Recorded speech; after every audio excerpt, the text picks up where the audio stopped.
about this particular scene, and this is the first image we've seen of this F-18 fighter jet. It was taken off from Oceana Naval Air Station right around 12:30 Eastern time today, and this is the first picture we have.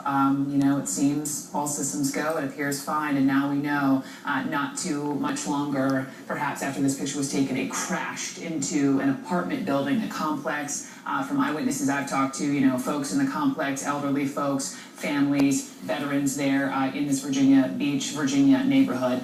Got some news as far as injuries, though. We've been reporting 3. I'm going to up that number to 6. 6 people injured in the hospital. That includes the pilot, the backseater from that F-18 fighter jet, and also a police officer now, we're learning. So 6 people in the hospital, non-life-threatening injuries. I want to bring in, though, as you can see, a number of folks on the ground, civilians responding, helping, move this fire hose around. I mean, the response was pretty tremendous, and I'm sure Van Applegate saw this with his own 2 eyes. He is a photographer with one of our Virginia Beach affiliates, WTKR, one of the first people, Van, I understand, on the scene there. Tell me, what was the first thing you saw when you rolled up? Yeah, Brooke, photojournalist Ruben Carrington and I were the first ones on the scene here. And I've got to tell you that the smoke was so choking, a thick, black, oily smoke, the kind of which, unless you've been around a jet fuel fire, is really indescribable. Children crying, people screaming, mass confusion, which is totally understandable in a situation like this. One thing that's just so unique to this area is these people are no stranger to jets flying over their roofs, literally feet above their roof. So the fact is they probably had no warning. I mean, it's so seldom that you would look up at a jet if you live in this area. You're used to jets flying over. And unfortunately today it's really the worst fear for people that live in this pattern near Oceana.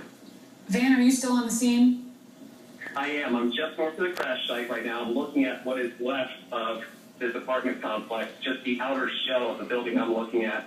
I don't know what kind of pictures you guys have seen so far, but what I'm looking at right now is just the skeleton of a building which appears to have held at least 6 single apartments. And it's just windows blown out, the roof is completely gone, and all I'm looking at is the charred exoskeleton of this building. We're looking at pictures from your TV station, WTKR. Let me ask you, since you're there right now, are the flames gone? Have they put the fire out, and now it's just simply, as you described, this exoskeleton of these buildings? From my vantage point, the flames are gone. The fire department seems a little more relaxed than they did about an hour ago. 45 minutes ago, we saw foam flying around, bubble foam that they put on a jet crash, flames, and that appears to have subsided as well. The sun has come out. It was a little cloudy earlier and a lot windier earlier. For all intents and purposes, it's a beautiful day now, and the flames are gone.